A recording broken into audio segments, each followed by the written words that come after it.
school with an excellent report card. Last year, we were at Pinecrest Elementary School, a high poverty school in Greenwood, with an excellent report card. And here we are this year at Annie Burnside with our B family, a high poverty school that is absolutely knocking it out of the park as an excellent school. And I want to emphasize that while poverty is a challenge, it is not an excuse. Every single one of our students in South Carolina are capable, they are creative, they are bright, and they are full of God-given potential. And that's what we're here to celebrate today. Superintendent Walker, please.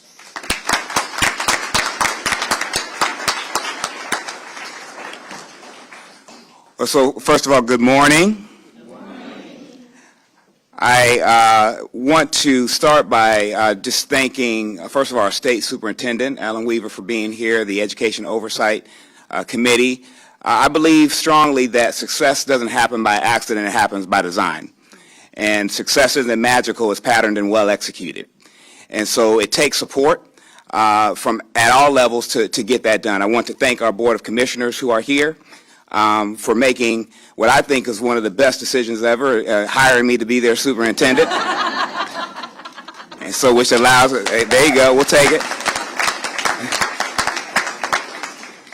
And certainly want to extend congratulations and thanks to the team here, Dr. Janet Campbell, as well as her leadership team. Would you all stand and please just be recognized? We want to give you all a round of applause.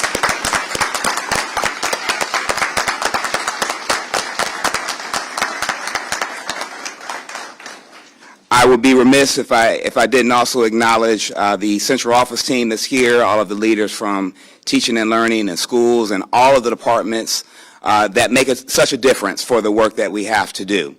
I have just a few remarks that I have to make, and then you know, I'll turn it over to the principal. But I think the first thing that I want to do is acknowledge the students in the room. The students, I want every student in the room, if you're a student, stand up. And the principal's going to get on me, but that's okay. I want them to stand. Okay.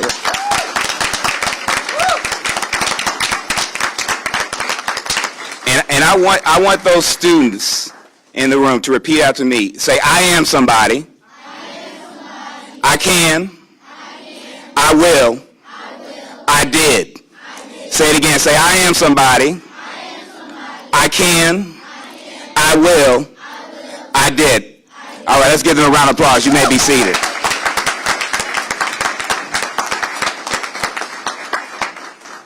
And I know this may not be perfect English coming from a former English teacher, but y'all did that thing, okay? Y'all did that thing. And so, so proud of the work that's been done here at Annie Burnside. I want to just highlight a couple of things around the district as well. For the first time since report cards have been issued in the state of South Carolina, in the district Richland 1, there are no unsatisfactory schools.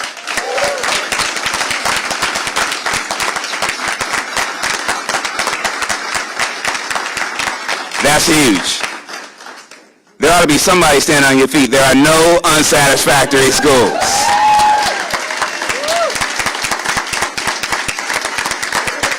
Okay. Y'all may be seated. I'm going to try not to take you out of church, okay? If I take the mic off the stand, we're going to be in trouble. All right, so Burnside Elementary was one of 5 schools that was rated excellent.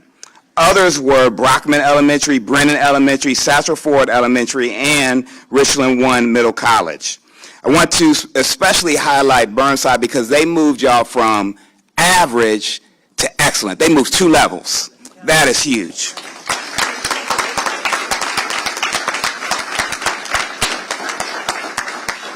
Burnside was one of 2 elementary schools that increased 2 ratings, 5 middle schools increased by 1 rating level, and 2 high schools increased by 1 rating level.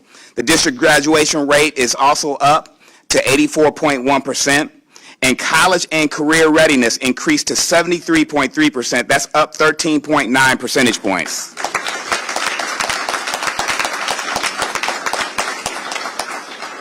Student progress for grades 4 through 8 increased to 48.3%. And while that's not where we want to be, it is above the state average, but we know that we can do much better. So we're going to continue to improve there. Multilingual learners' progress increased 47.3 percentage points, up 4.1 from last year. And in our end of course examination program, we increased in the passage rate and proficiency rate in all subject areas with double-digit increases in some subject areas. So let's give that a round of applause.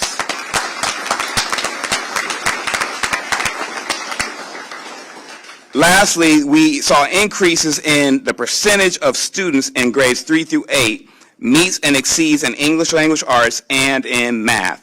And so just a couple of things as I close and hand it over to the principal, who is the star of this event. What I want to say is that hope is an expectation for favorable change. But we also know that faith without works is dead. And so we have to put works to our faith and to our hope, and we're going to do that and continue to do that. We have a team here that I believe will accomplish great things. There's no doubt in my mind of the potential that not only we have here in Richland School District 1, the potential across the state with the leadership of Ellen Weaver. I know she has a vision for children and wants to see all children be successful. We hear about the Mississippi Miracle. She talks about the South Carolina Surge, y'all. So I think that we can be part of that here and lead that at District 1 in Richland County.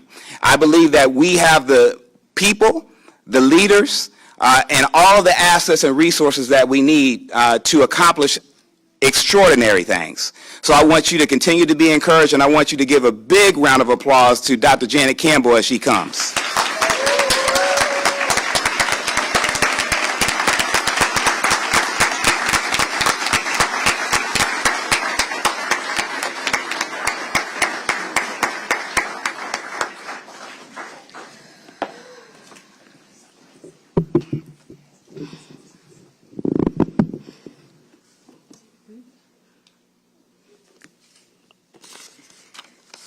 Such an awesome following. I don't know if I can do it due diligence, but I am going to try because I want to make my community proud to stand up here. So I'm going to do it justice. And I'm going to hold back my tears because I've had plenty of people say to hold back your tears, hold back your tears because they know I am a crier. But when I have passion, when I have compassion, when I know that this is heart work, not just hard work, I get full.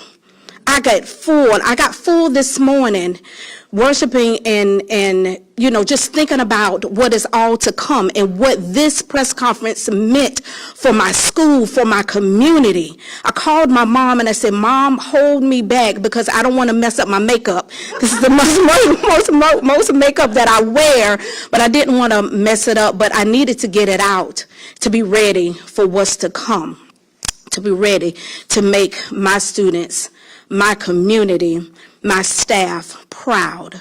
But I just want to say good morning, Superintendent Weaver. Good morning, our Board of Commissioners of Richland School District 1. Good morning to Superintendent Dr. Walker, Deputy Superintendent Ms. Rivers, and all other distinguished guests of Annie Burnside Elementary School. And most importantly, my Burnside family. I am elated and humbled to stand before you as the proud principal of this all-inspiring family. This marks my 6th year here at Burnside, and each day I continue to witness a transformation like no other, one that has shaped us into who we are today. As many of you know, I love to sing. So don't be surprised if you hear a few musical references. I'm not going to sing, y'all, as I share my heart about this precious and sweet school that I hold so dear.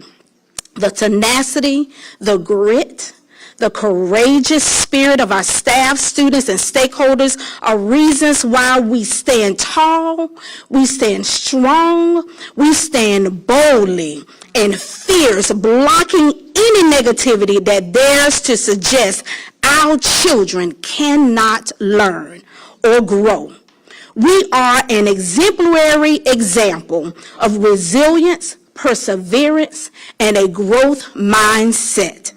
We have overcome health and poverty disparities, homelessness, adverse childhood experiences, and we can now declare, as Nas so lyrically said, I know I can be what I want to be.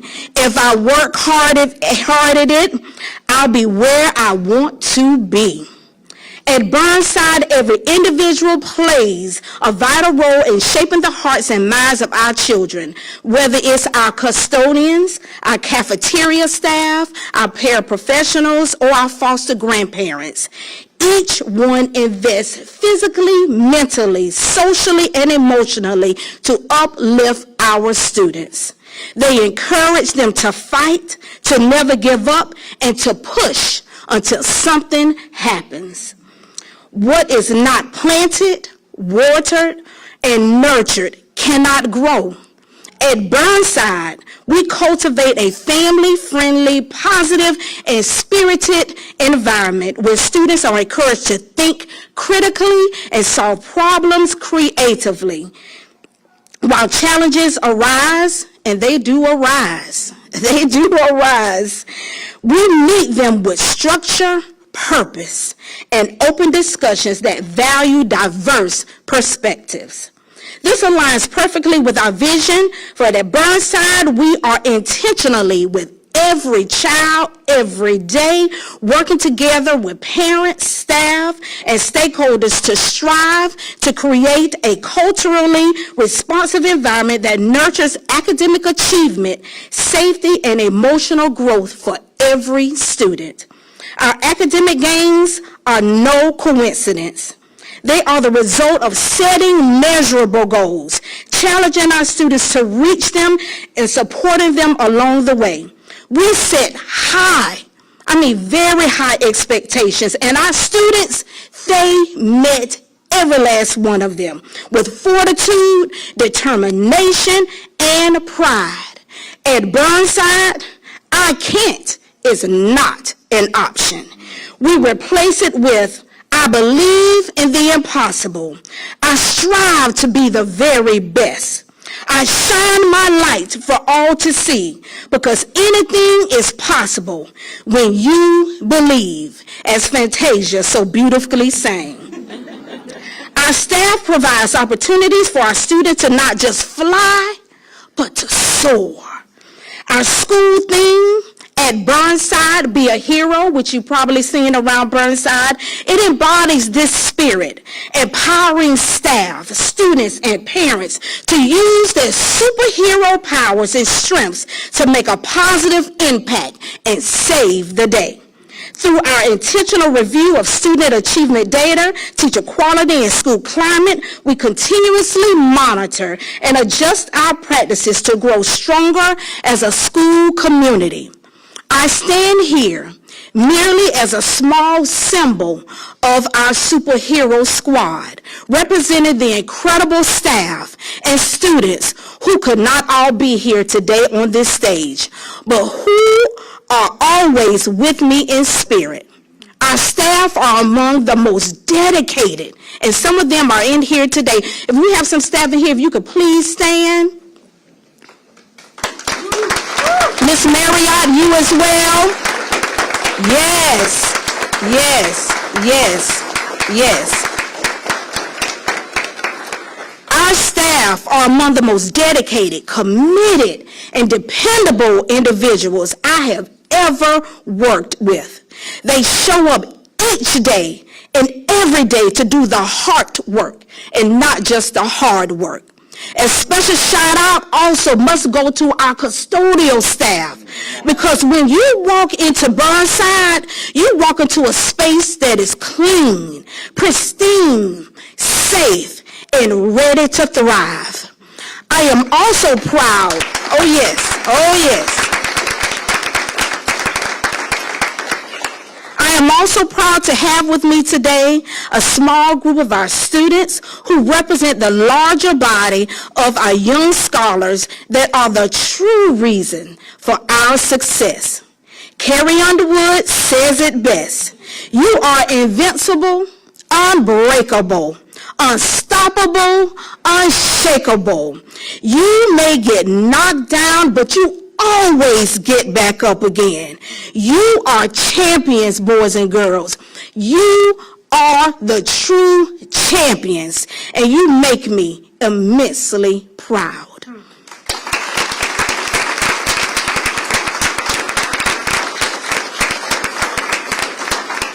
And of course, I must recognize the wind beneath my wings, as Bette Midler would say. My leadership team.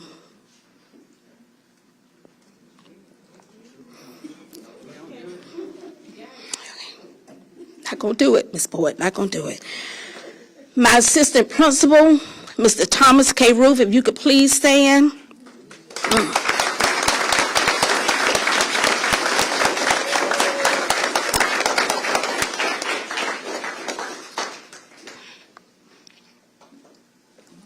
My curriculum resource teacher, Ms.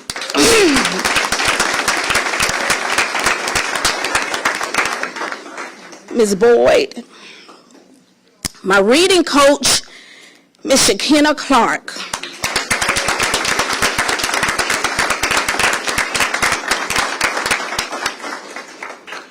Thank you. And my secretary, my bookkeeper back there, Ms. Smith. Raise your hand, Ms. Smith. Y'all, I could not, and I would not want to do this work without each and every one of you. I cannot lean too far to the left or to the right without our shoulders touching in this work.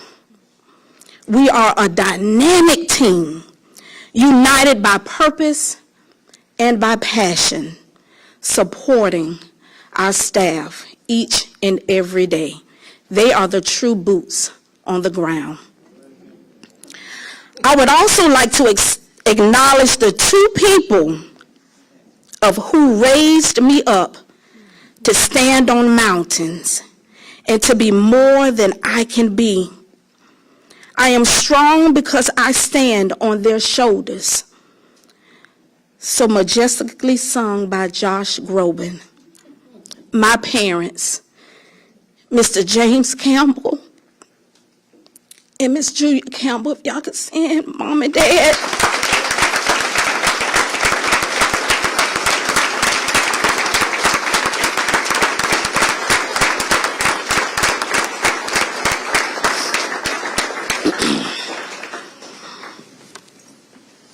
All right, a heartfelt thank you also goes out to Miss Elizabeth Williams, my executive director. Stand up, Ms. Williams. For your unwavering, unmatchable encouragement, support, and backing in this work. The guidance, the instructional managerial guidance. We are led by you, and I thank you. I thank you. We are also deeply grateful for our strategic and targeted ways that our district and various departments have supported Burnside over the years. That support is vital. It is vital to our continued evolution, and we do not take it for granted. Dr. Walker, Ms. Rivers, Board of Commissioners, Burnside seeks to make this district proud. We are Richland 1, rich with talent, full of potential, yet discovered. Today we are greater than our yesterday, and in our tomorrow, our future is bright. I am rising. You are rising. We are rising together. We are rising together. Yes, yes, yes, yes, yes.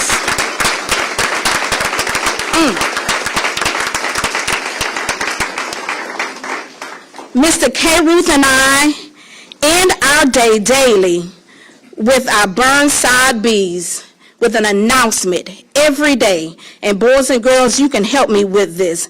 Burnside Bees, no matter who you are, no matter where you're from, no matter your ethnic background, you matter here at Burnside. You are loved. Thank you for showing your learner dispositions of resilience, perseverance, and a growth mindset.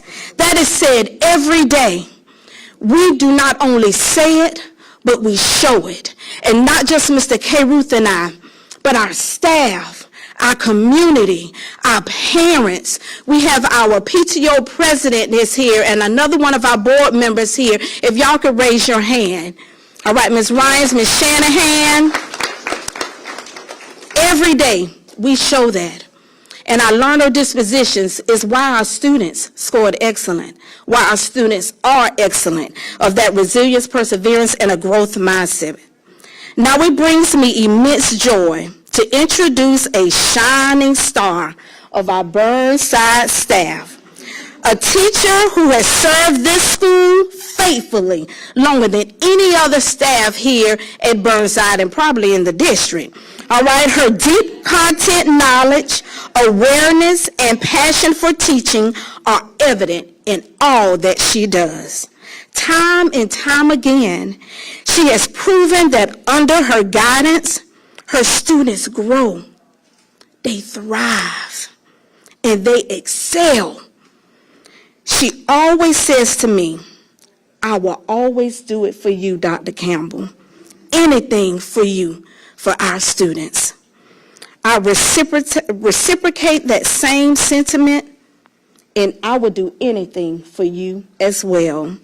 Miss Archie, it's your time to shine.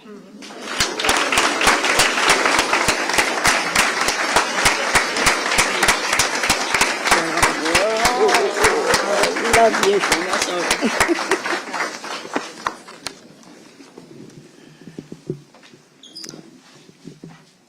Thank you so much for that, Dr. Campbell. And we needed to practice together because I didn't want to get all emotional. So I'm just going to take a deep breath and continue.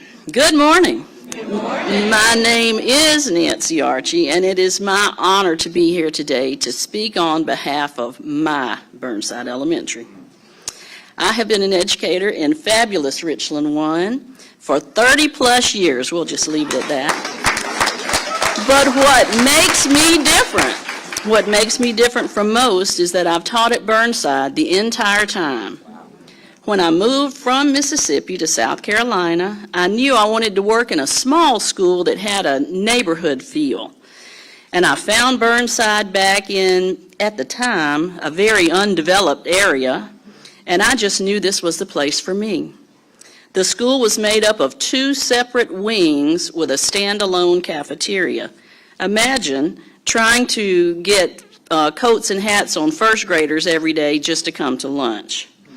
But when the expansion came and the school was made into a big square, thank goodness, I finally felt like we had made the big time. Burnside has always felt like home to me through 5 different principals, each with unique personalities and visions for this school. I have been able to reach many career goals. These leaders found strengths in me and encouraged me to continually strive for more. I love to teach reading and writing, and through many courses and trainings offered by the district and the State Department, I feel I've grown into an expert in the field. Reading is my favorite, but moving students is my passion. It is not only my passion, but our entire team here at Burnside. We've grown very close and connected these past 5 years and have developed a community of trust and commitment to moving all students to the next level and beyond. As a senior member here, I see our success as being based on our belief system. We begin with very high expectations for all students, and we don't back down or away from that. We focus on understanding and imparting knowledge of standards with relevant and rigorous lessons and assessments. I personally believe that the keys to our success at Burnside deal with truth, hard work, and consistency, keeping each student informed of where they are academically and behaviorally, and where they need to be by the end of the year. Some of these conversations are hard and uncomfortable, but having built relationships of true caring, our students always rise to our expectations. Working together, our staff is meshed into a well-oiled machine, using data to understand student needs and collaborating together to plan beneficial instruction. We work on seeing the big picture first and narrowing our focus on student achievement and the gaps that need to be closed. I am the #1 data nerd here, and testing time feels like the Super Bowl to me. My students work hard all year long with a mindset of excitement to show up and show out on those state assessments. We train to build confidence needed to feel well-skilled and ready to show what they know. So, Burnside has not just been my workplace, it is my home. Seeing my students and their families in the community each day help me to realize how blessed I've been now and forever to be a proud Burnside Bee. Thank you for coming to my happy place today, and have a great rest of your day.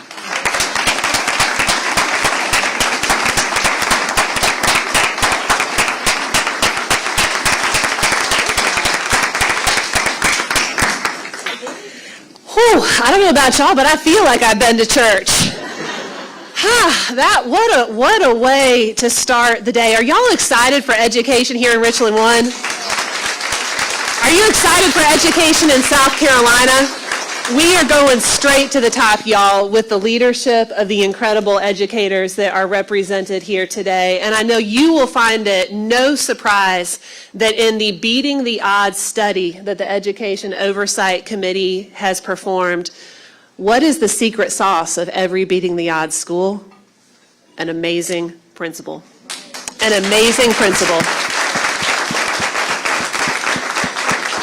Because that amazing principal is creating the culture of belief and support and expectations that make incredible teachers want to stay and give their very best.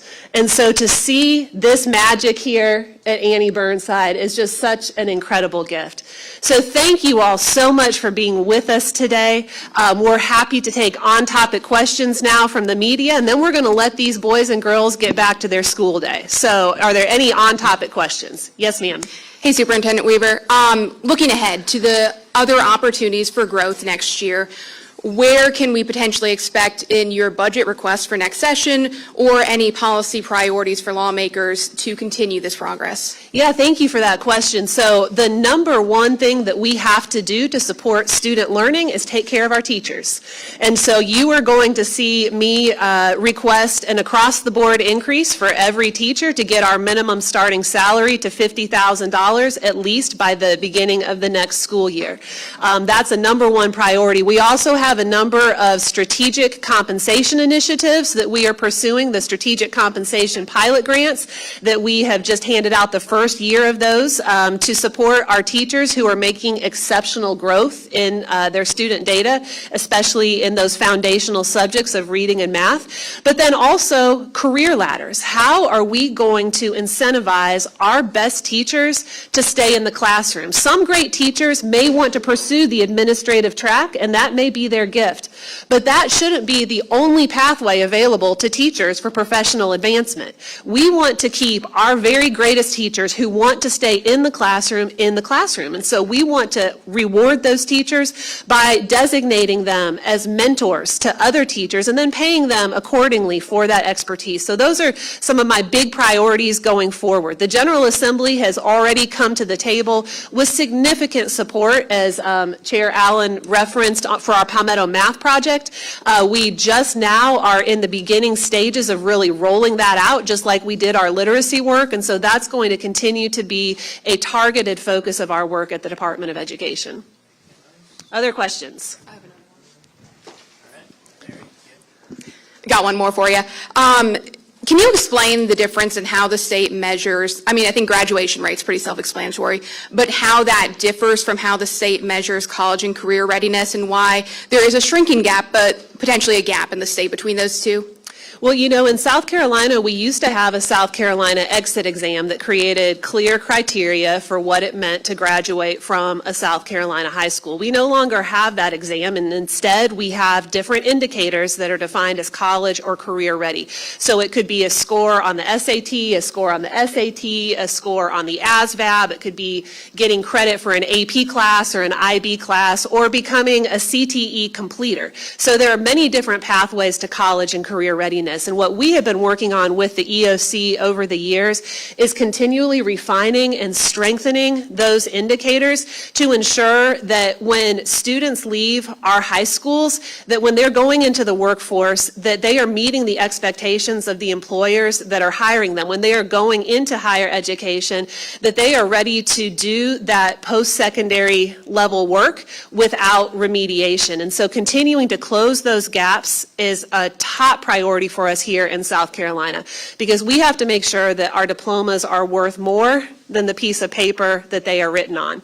And that's what our goal is every single day, is to continue to increase rigor so that our students are fully prepared for whatever their pathway is to success. Chair Allen, is there anything you'd want to add to that? Okay. We've talked about some pretty significant improvements this year. Are there any specific initiatives or changes that have happened recently to which you attribute that? Yeah, absolutely. I mean, it all starts with the incredible hard work of our teachers, and so I have to lay that as the predicate and the foundation for all of the incredible success that we've seen. But we've been really strategic here as a state in thinking about how we set high expectations, but then how we align high support to help our students and teachers meet those expectations. And Dr. Walker mentioned the Mississippi Miracle. We know that the science of reading is the proven brain science behind how students effectively learn to read. And we've gone all in on that here in South Carolina, just like they did in Mississippi. So my first year budget, we requested $40 million that the General Assembly funded to train every K-3 teacher in letters training, which is a very intensive 2-year program that is aligned to the science of reading. We also, through the generous investment of the General Assembly, were able to fully fund the adoption of high-quality instructional materials to go along with that high-quality professional learning that we invested in. And now, as a state, we have state-level reading coaches as well as our local school and district reading coaches that are helping teachers look at their data and to support that implementation, because we know that having a great plan on paper in Columbia maybe sounds good, but it doesn't mean anything if it's not actually translated into practice in that classroom. And so that same model that we have used for literacy, we are now deploying in math. And I'm very excited to see the outcomes. We have some incredible new professional learning called OGAP that we are looking at in the math realm, as well as supports for our students called ZERN that can be used here in the classroom as well as at home for parents. So again, as a state, we are going to continue to look for strategic, proven investments, and we don't have to just look here in South Carolina to see what's working. We can look all across the country and take those best practices. I'm happy to steal other people's good ideas and implement them here in South Carolina. So we are proud of the progress that we're making, and we're excited to see the opportunity for the future ahead. We got time for one more. And it doesn't just have to be for me. We have some wonderful people up here on the stage that would love to be grilled by you. This isn't quite as fun a question, but could you walk us through the delay in the report card results this year? Yeah, absolutely. So it's no secret that there is a huge amount of data and complexity that goes into compiling these report cards every year. And I would say, April, almost without exception, it is down to the wire every single year for us trying to make sure that our districts are getting full credit for the hard work that they're doing to move their students. And because of some differences in reporting structures, we had some some things that just didn't look right in the data. And so we went back to our districts and said, hey, this is what we're calculating here. This doesn't really seem to line up with where we think we actually are as a state. And as it turns out, that was not correct. And so at the request of our educators, and because we want to ensure that their hard work is accurately represented, we decided to delay the report cards in the interest of trust and transparency, because the report cards are only as good as the trust that people put in them. And if our districts can't tell us that that data is accurate, then that destroys that trust. So I think the short delay, the 2-week delay, was the right thing to do to ensure that we had our ducks in a row to make sure that the hard work of our educators was accurately represented. Going forward, we have all kinds of process improvements that we're going to be working on over the next year in collaboration with our vendors, with the Education Oversight Committee, and with our local districts to simplify some of that reporting and to ensure that we don't have to have that same delay next year. Anybody else? We good, Jason? All right. Thank you very much. I appreciate it. Y'all, let's give our students a huge round of applause.